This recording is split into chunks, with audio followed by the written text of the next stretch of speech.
And Stuart joins us here live now. Stuart, I mean, you described the situation as chaos. This is, I guess, the cartels sending a message: you don't mess with us and get away with it. That's right. I think there's a variety of phases that they go through. There's always, when a big player is killed or captured, a show of strength. And that's actually to sort of tell the authorities, don't carry on any more raids.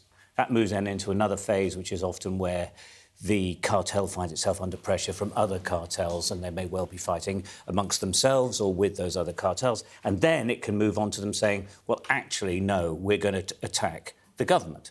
And that is a calculation that the president of Mexico has had to make for herself, because it is very possible that they could organise themselves to attack. And they've already got the Sinaloa cartel that they're battling with, and these are the two big ones. So they would have two fronts.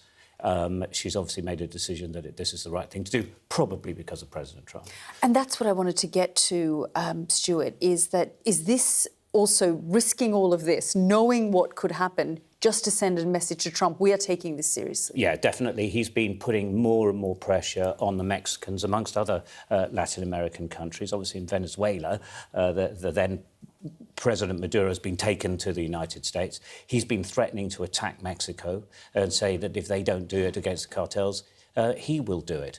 She's been holding him back, but saying, listen, we are carrying out operations. This is one of the biggest ones that's ever been, one of the most successful. But it does have consequences, and economic consequences for the country generally, because it could all grind to a halt. And obviously, great potential for violence. I suspect the violence that has happened, such a number of areas in the country, will have taken them by surprise. They would have known something was coming, but probably not so as big as it has been. But we are told now that things have calmed down significantly. So, Stuart, I guess the question is, what next? Because, you know, as you say, there are potential for so many other variables, like turf wars, like, you know, attacking the government.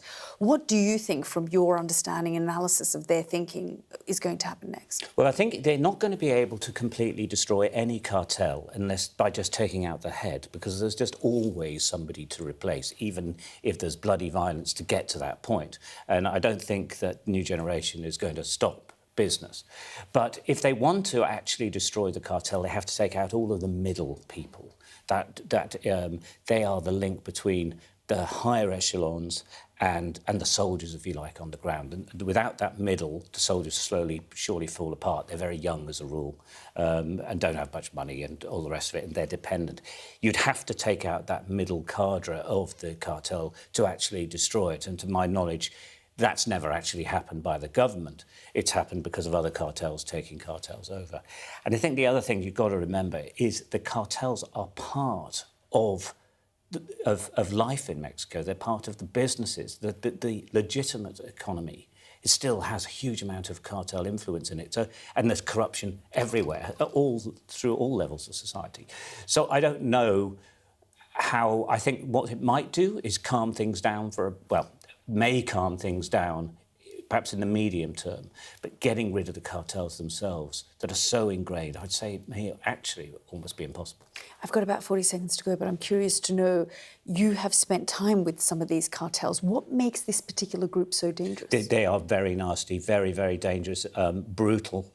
We've been warned by our contacts in Mexico for many years to not try to contact them. We have tried to contact them, but they just don't want to speak to the press at all, and we're told they're just too dangerous to do so. We know the Sinaloa cartel quite well, for example, but you can't actually trust what New Generation are going to do at any time. And they've always, I think, because of the way where they came from and the fact that their grouping is quite young, relatively speaking, that they have no problem with being incredibly violent. Extraordinary stuff. Stuart, thank you so much.